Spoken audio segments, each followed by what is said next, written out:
Good morning, my name is Nicole Wright, and today we will explore the realm of reading and writing disabilities. Have you ever known someone who struggled with reading and writing? Today we will explore two significant disabilities that children struggle with, the characteristics leading up to the diagnosis, legislation, intervention, instructional strategies to support this child, and activities for families to use. If you have any questions during this discussion, please feel free to stop me and we'll take care of it.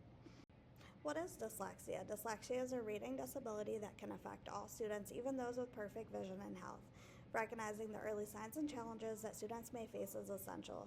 It is important to understand that students with dyslexia are struggling because they see their letters backwards, jumbled, and sometimes distorted. Students with dyslexia have difficulty connecting letters and their sounds while trying to focus on what they are seeing. Diagnosing dyslexia is not easy without the proper testing. Still, some characteristics that can be noticed include a child's ability to remember the content, the lesson that was taught, the interest in learning, interaction with peers, pronunciation, fluency, and the ability to learn. It is important to remain positive and do your best for each child. Dysgraphia is familiar but often misdiagnosed or unnoticed as children begin to learn how to write.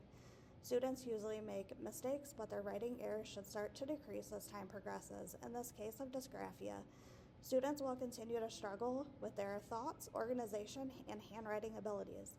Children and adults with dysgraphia will struggle with written letter formations and many spelling errors that often become frustrated because of their constant mistakes.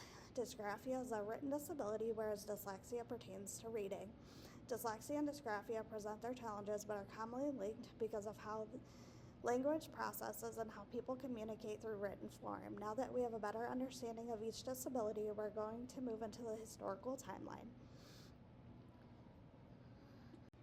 As we explore the different timelines, it is important to remember that dyslexia and dysgraphia were just being discovered. Dyslexia dates back to the mid-1800s as a result of research done by many scientists.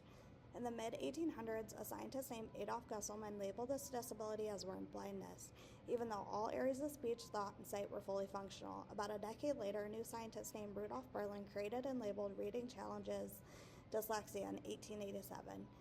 Even though dyslexia was still a mystery, it was not until the 1900s that a man named Critchley opened a center called Word Blindness Center.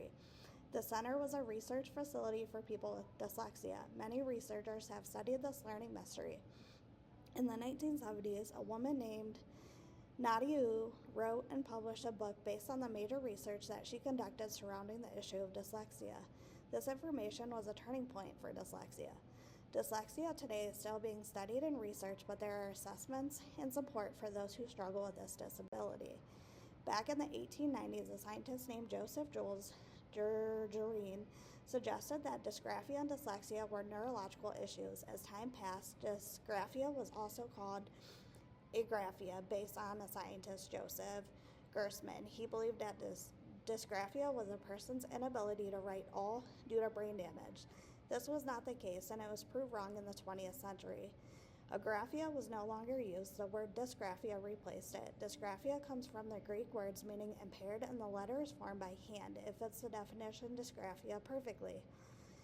It is important to remember that test activities and research provide comfort for those struggling, but research is still being conducted today. Dyslexia and dysgraphia do not have their own category. It has been placed in the SLD category, short for specific learning disability. Every state has its own assessments to determine which category a child may fall into. It is important to be an advocate and fight for the child who may need extra support due to the disability they are facing.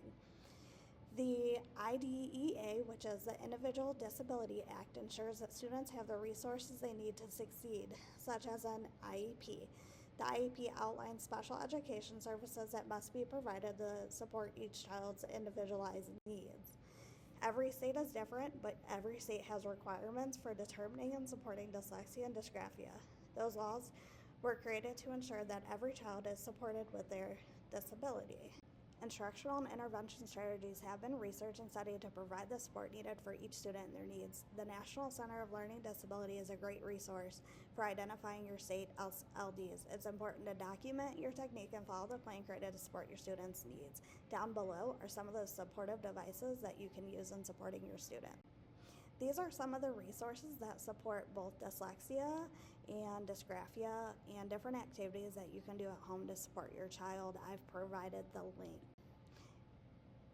And as always, these are the resources that I use to help provide factual information. If you have any questions or concerns, please feel free to reach out via email, and I can do the best I can to answer. Thank you. Have a great day.